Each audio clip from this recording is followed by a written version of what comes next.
Hello, everyone, and welcome back to Behind the Sold Sign podcast with your hosts, Justin Saunier and my colleague, Sheila Kirkpatrick. And today we are going to have a little bit of a story time. We're going to talk about some pre-closing inspection horror stories.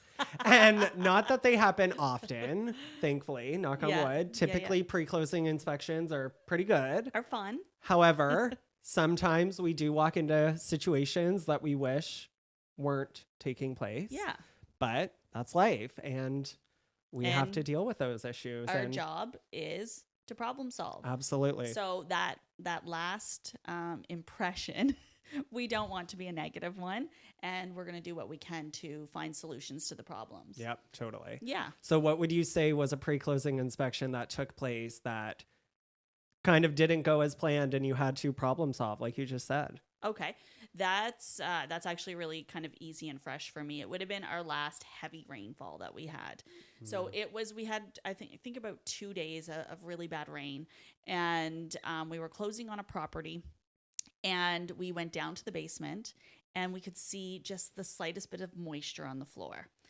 And it was an unfinished area, but it still had insulation, vapor barrier, that type of thing. Okay, yep. Yeah. So we left the property. We left it as it was, and then it was, we'll say, go to work time for me, which really means how can we find solutions to these problems? Because the client still wants the house, but they want to make sure that they're protecting their investment.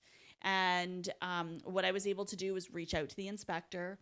I was able to reach out to Dan from Wisecracks, which to me is above and beyond everyone when it comes to foundations, and he's really the go-to. They're incredible. Yeah.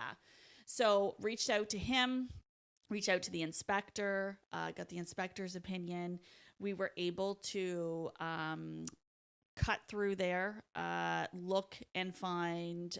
We couldn't find we kind of felt around, but then when we actually did the removal of, which the vendor did, removal of insulation, we were able to see a crack. Okay. So thank goodness, because it's the front of the house. You're in a basement. It's not easily accessible.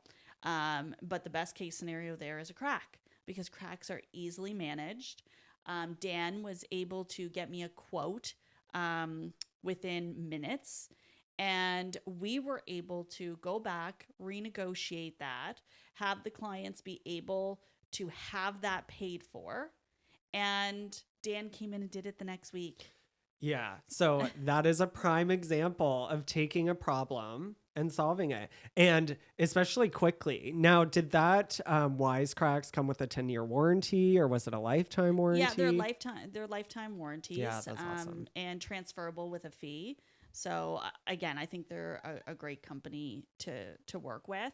And more importantly, the client was able to move forward with peace of mind. So we did that pre-closing the night before, which gave me the time to work through those issues in the evening. So we knew by morning that we were moving ahead with our closing as planned, with zero disruptions for closing day. That's awesome. Yeah. And the issue got rectified, so even better. Yeah.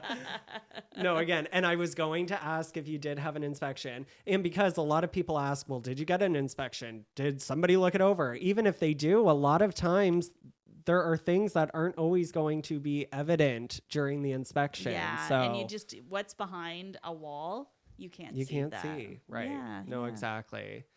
So how about you? Yeah. Yes. So I remember I had a listing in Sussex. It was a duplex.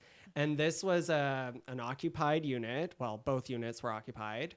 And the upper unit tenant was moving out at the beginning of the listing contract. So that tenant I wasn't really worried about. It was the downstairs one. Just trying to figure out who the new buyer was going to be. Did they want the property vacant? Did they want a tenant in there? And I remember getting an offer from an agent. My client was over the moon. My client was actually out of province. So that was the other caveat there. And when I went to go do the pre-closing inspection the evening before, Yeah. because the tenant was moving out, the place was completely destroyed. Oh. And yeah, it definitely had to do with how, in her opinion, the landlord handled her notice and that kind of, so it was like a little revenge moment for her maybe, but it was wow. actually me that had to deal with it. Well, just so you know, you're not the person that had to deal with it. You are the person who chose to be proactive. You chose to go into the unit before the final walkthrough and then have a client who is out of province and then started working on problem solving. Pre-closing walkthroughs, especially for the listing agent, are so important because if you don't know what the property looks like until that buyer's agent goes to look at it, you don't know what is going to happen. Yeah. So I would rather visit the property, know firsthand, like you just said, if there is an issue, so then we can resolve it before closing and not have any delays or hiccups happen that are going to cause more stress to the purchaser or vendor. Right. So yeah, we did. We had to go in and get the property cleaned up so that we could close on time the next morning without and the delays. New buyer, none the wiser. The new buyer, none the wiser, thankfully, because if they would have seen it the night prior, it would have been an episode. But no, it was, and it would have become stressful. That's the thing with the final walkthrough. It's that last impression that the client has with their real estate professional. And as excited as they are, and something that we have no control over goes in the wrong direction, it ends up being a reflection of us. It totally does. It totally does. And you know, emotions are just high through the transaction process anyway. So anything we can do to keep everything organized and running smoothly, we should be doing. So it was kind of a nightmare. One of my top stories to date. But again, we handled it so calmly, but yeah, kind of a nightmare. I'm not going to get fully into details, but yeah, it was nasty. Yeah.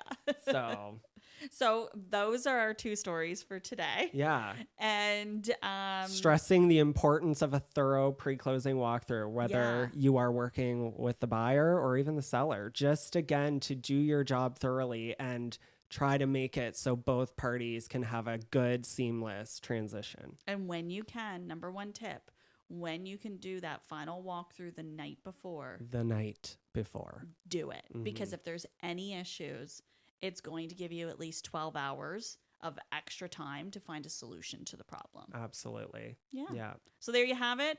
Another episode of Behind the Sold Sign with your hosts, Justin Saunier and Sheila Kirkpatrick. Thanks for watching.